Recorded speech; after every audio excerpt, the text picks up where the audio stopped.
రెండవ సాధారణ ఎన్నికలు నిర్వహించడానికి ఏర్పాట్లను పూర్తి చేసినట్లు గజ్వేల్ మండల అభివృద్ధి అధికారి ప్రవీణ్ తెలిపారు.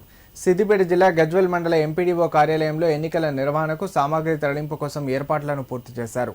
ఈ సందర్భంగా ఆయన మాట్లాడుతూ గజ్వేల్ మండల వ్యాప్తంగా 25 గ్రామ పంచాయతీలకు గాను రంగంపేట గ్రామ పంచాయతీ సర్పంచ్ను ఏకగ్రీవం చేయడం జరిగిందని, మిగతా 24 గ్రామ పంచాయతీలలో 222 వార్డు సభ్యుల ఎన్నిక ఈ నెల 11న నిర్వహిస్తున్నట్లు తెలిపారు. ఈ ఎన్నికలకు 800 మంది సిబ్బంది ఎన్నికల నిర్వహణలో పాల్గొంటున్నారని మీడియాకు తెలిపారు. ఎన్నికల కేంద్రాల వద్ద వైద్య ఆరోగ్య శాఖతో పాటు విద్యుత్, తాగునీటి సౌకర్యం, పటిష్ట పోలీస్ బందోబస్తు ఏర్పాటు చేయడం జరిగిందన్నారు.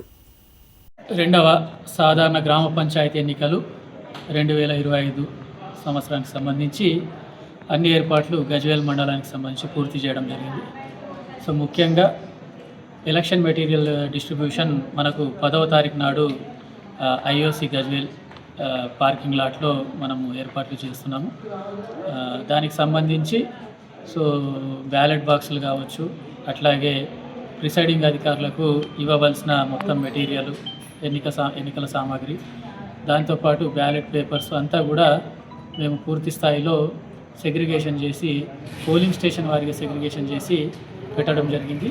సో మా పంచాయతీ కార్యదర్శులు వారి యొక్క సిబ్బంది సహకారంతో ఆ కార్యక్రమాన్ని అంతా కూడా పూర్తి చేయడం జరిగింది. దాంతోపాటు రేపు ఉదయం నుండే డిస్ట్రిబ్యూషన్ సెంటర్కి సంబంధించిన ఏర్పాట్లు పూర్తి చేయడం జరుగుతుంది. దాదాపు 600 మంది పోలింగ్ సిబ్బంది, దాంతోపాటు పోలీస్ సిబ్బంది, బస్సు డ్రైవర్లు, అట్లాగే డిస్ట్రిబ్యూషన్ సెంటర్లో ఉండే మా యొక్క ఆఫీస్ సిబ్బంది అందరికీ కూడా అటు దాదాపు 800 నుండి 900 మందికి కావాల్సిన సదుపాయాలన్నీ కూడా మేము చేయడం జరుగుతుంది. అట్లాగే పోలింగ్ సిబ్బందికి కూడా మొన్న మేము ట్రైనింగ్ ఇవ్వడం జరిగింది. దాదాపు ప్రిసైడింగ్ ఆఫీసర్స్ అందరూ కూడా అటెండ్ చేయడం జరిగింది.